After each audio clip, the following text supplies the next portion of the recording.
Pulse School on RealAgriculture.com is brought to you by BASF. Kara Oostros here with RealAgriculture.com. We are back here today with another Pulse School episode, and I have here with me Jenn Walker, who is the research manager with Alberta Pulse Growers. How is it going today? It's going well, thanks, Kara. Now, you're up in the Wetaskiwin area of Alberta, correct? Correct. So Jenn is in one of those high moisture areas, and we are here to talk about some of the diseases that you'll be looking out for in your pulse crops this time of the year, but more specifically, especially in the wet areas. What are some of the diseases you're seeing right now? So a lot of problems, similar to all of the crops, is that a lot of the pulse crops don't do really well in some of these high moisture conditions. Peas are going to be one of the ones that show signs of stress really early on. They like well-drained soils. Some of the others, like faba beans and soybeans, they can tolerate a little bit higher moisture conditions for a little bit longer. And one of the big challenges is that we can't really predict this. And so you kind of have to pre-plan for diseases, and right now they're predominantly root diseases. So what are some of the things producers can do, I guess, to kind of mitigate and get ahead of it? Well, the big thing is applying a seed treatment at the time of seeding, because we know, particularly with the spring, we were seeding into cool and wet soils. And so to really ensure a healthy seedling, you want to do everything you can to protect it. And so applying a seed treat is really the best way to do that. One of the troubles that we're seeing with this season in particular is seed treatments only have a 2 to maybe 3 week window of protection. And of course, we're way past that, and we're still seeing these wet soils.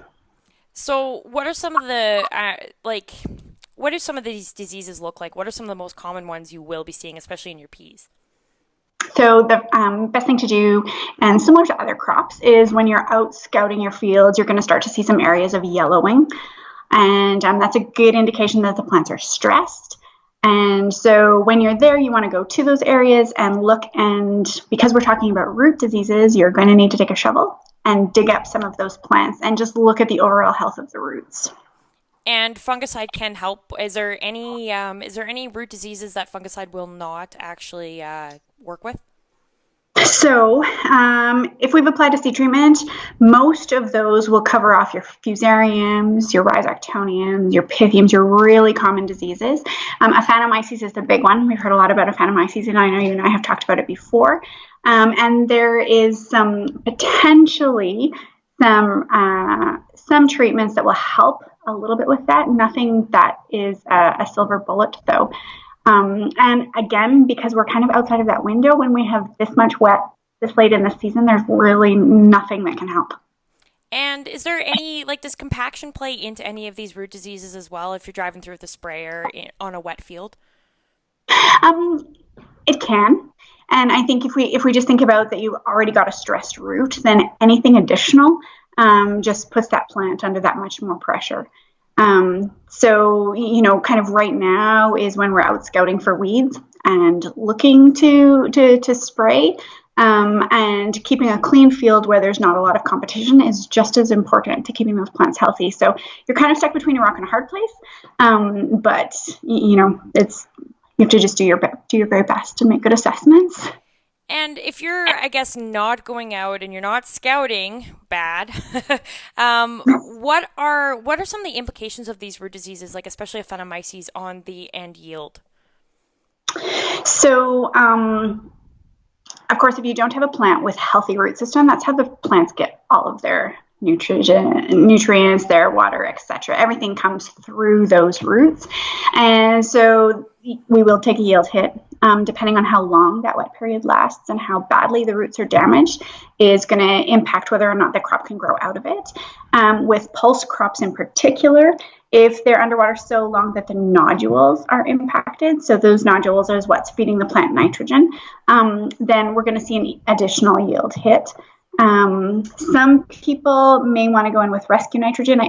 Very rare cases when it would actually pay. So the biggest thing we need to do is actually take note of those areas in the field, go back and soil sample, because if there is a Phanomyces there, then we need to take that into consideration when we're planning our crop rotations and choose pulse crops that are resistant.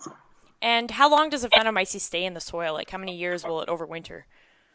Oh, you know what? That's something that we're still working on. A long time is the short answer. And so what we've actually moved to is recommending a Phanomyces susceptible crop, so that's peas and lentils, that we extend that rotation. So instead of growing a pea crop every 4 years, we would suggest a pea crop, and then when that comes around in the rotation again, seed a faba bean. And so if we can extend those rotations out 6 to 8 years, the inoculum or the oospores that live in the soil hopefully will be degraded enough that our risk will be lowered. Yeah, you bet. Is there anything else you'd like to add? I think scouting is important, and the more times you're in the field, the more that you know problem areas. We suggest managing problem areas independent of the larger field, and so there's a lot of just good management techniques that we can employ to really help to mitigate some of that risk. Yeah, you bet. Thank you very much, Jen. You're welcome, Kara.